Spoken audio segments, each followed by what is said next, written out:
s'est passé, c'est qu'on avait soi-disant un coproducteur italien. Qui a fait défaut. Et il nous a envoyé une vedette. La vedette. C'était Barbara Steele. Hein? C'était Barbara Steele. Barbara Steele. Bon, Barbara Steele était une vedette de film de vampires en Italie. On a été la chercher à l'aéroport, et quand Maurice l'a vu descendre de l'avion, d'abord elle avait une tête de plus que lui, et il a dit: Georges, elle repart en Italie tout de suite.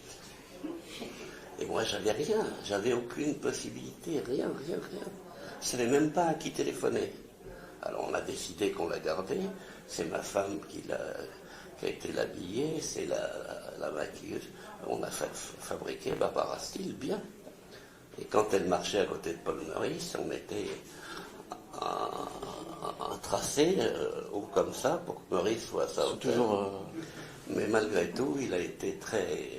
Alors c'est pour cette raison qu'il a pu voulu tourner avec vous? Il a voulu tourner. C'est pour cette raison que se sont arrêtés les monocles? Et là, oui. Bon, de toute façon, ça aurait marché. Enfin, ça a marché, mais il n'a pas voulu. Il a préféré aller tourner avec Jacques Robert, un truc qui s'appelait Monseigneur, je crois. Et puis, enfin, ça n'a pas marché. Oui, mais il voulait plus. C'était plus dans sa ligne. Non, on faisait un truc, on s'amusait, on a été en Bretagne. Et il a d'ailleurs eu... Le château de Rouen, c'est ça? À Josselin. Et là, c'était du philo qui servait de guide. Et Meurice, il avait eu une vie avant, parce qu'il a fait que des films sérieux jusqu'à celui-là, mais il n'était pas sérieux du tout. Il avait été chansonnier et tout. Et on a fait une soirée de l'équipe dans les Tours d'Elven. Vous connaissez le Pas-de-Calais, mais vous ne connaissez pas la Bretagne. Les Tours d'Elven sont en ruine, et on a tourné dans les Tours d'Elven.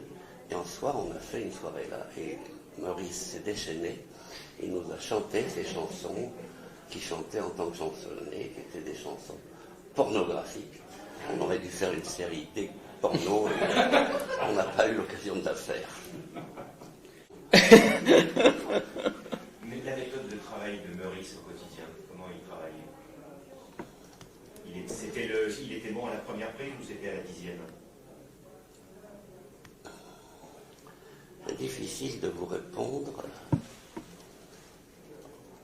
parce que lui, comme moi, on cherchait autre chose. Alors s'il en faisait 3 bonnes, on avait fatalement une 4e, parce que on ne savait pas si elle serait meilleure. Ce qui était bien chez lui, c'était l'inattendu. Et il avait des gestes inattendus, une manière de sortir d'une voiture en courant. Il était complètement déconcertant. Or, ces choses-là, il faut essayer pour les faire. Quand il a commencé à tirer, on a essayé plusieurs trucs. Et puis on s'amusait en faisant ça. Il était ravi parce qu'il avait toute une équipe qui se marrait en le regardant.